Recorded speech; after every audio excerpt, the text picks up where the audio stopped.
H, L, M, and P poses. Half Moon Pose or Ardha Chandrasana. You're going to start in a forward fold.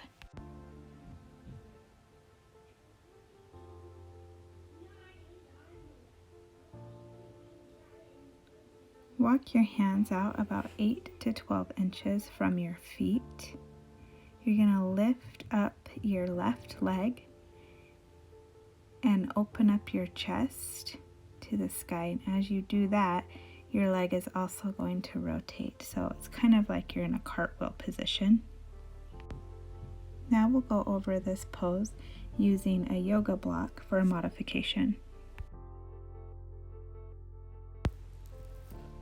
Your left leg is going to be pointed towards the long edge of your mat.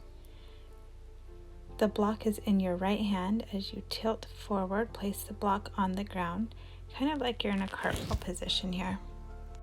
Left leg is kicking back as your left arm reaches up to the sky and you can gaze towards your hand.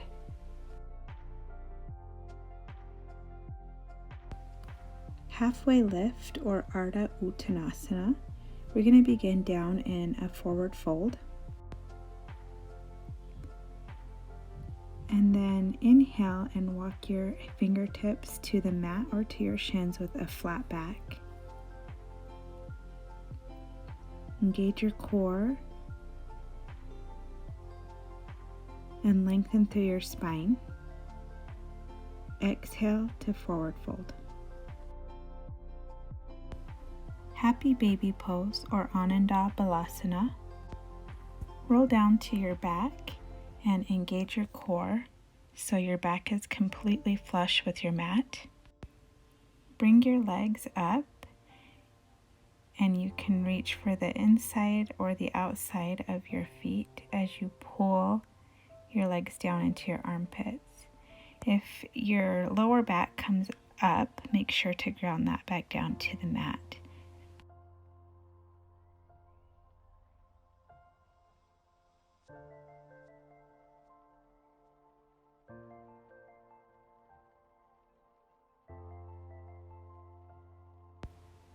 You can move your legs side to side here, or you can begin to straighten and bend them. High Lunge Pose or Ardha Chandrasana. You're going to begin at the top of your mat. Arms go up as you take a large step back with your left foot. Your right knee is going to bend right over your ankle, and your back foot is going to have the heel lifted and the toes grounded into the mat. Bring your fingertips down to the mat, and you can begin to sway or move side to side here if that feels good. Lizard Pose or Uttan Prasthasana. You're going to begin at the top of your mat and take a large step back with your foot. Bring your hands down to the mat and your back leg goes down to the mat. The top of your foot presses into the mat. And you're going to heel toe your right foot over to the side of your mat and place your palms to the inside of your mat.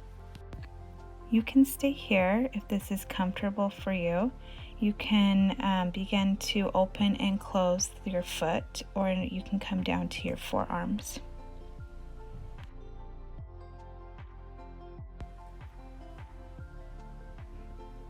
We're going to go to the other side now. So bring your left foot up to the outside of your left hand. And then tilt your hips down to the mat, and you can begin to roll your foot out to the side if that feels good. And you can also come down slowly to your forearms. This pose stretches your hips, quads, ankles, and hamstrings.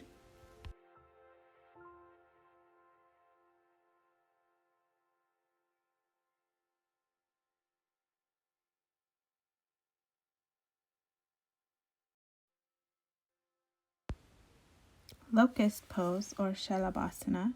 We're going to come to lie on our stomachs. Press your pelvis in and your feet come close together as the top of your feet press into the mat.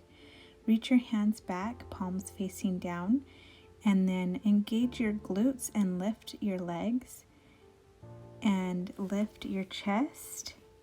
Your hands go back as your gaze goes up.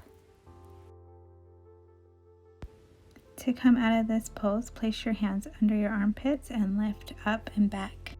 Mountain pose or Tadasana, you're going to bring your feet hip-width distance apart or closer.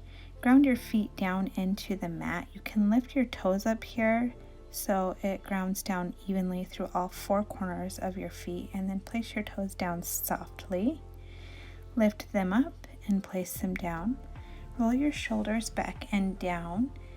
Engage through your core and your palms face open.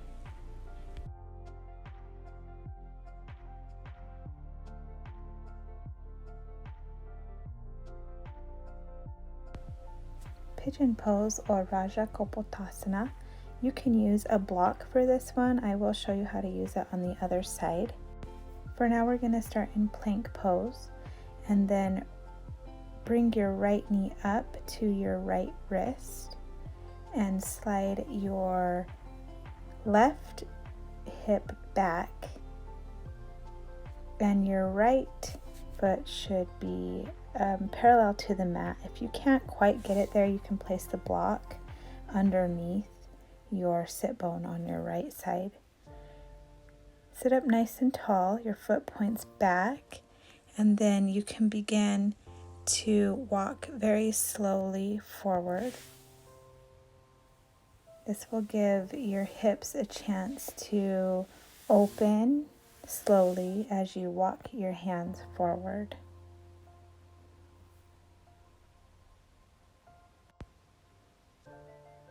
You can come down to your forearms. If this isn't accessible, you can always stay up on your hands. Over time, you may be able to come down a little bit further. You can place your head on a block, or you can place your head on your hands.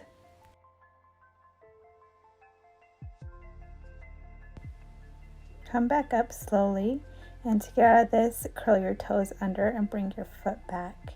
So let's begin in plank again, and this time we're going to put our left knee to our left wrist as we bring our foot behind us.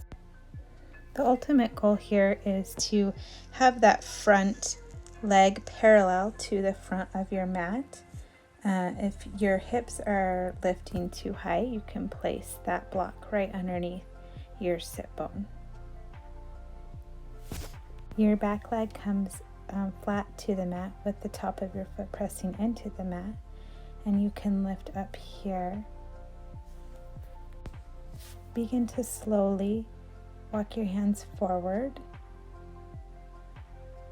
You can come to your forearms. You can stack your fists on top of each other and rest your forehead there if you need more space. Or if this is too much, you can just stay up on your hands.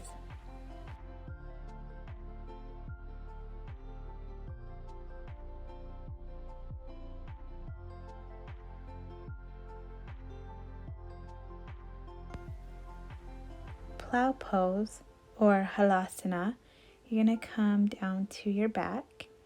Engage your core so your back is flush to the mat.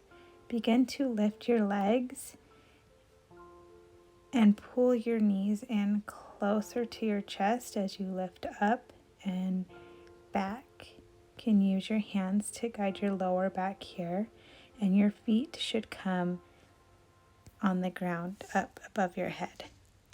You can leave your hands at your lower back, bring them down to the mat, or clasp them behind you.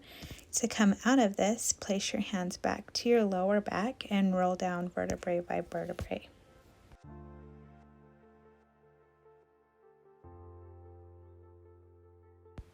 Pyramid pose or Parshavottanasana. Start at the top of your mat and take a big step backwards. Arms go up. Soften the knees. Start to hinge forward from the hips.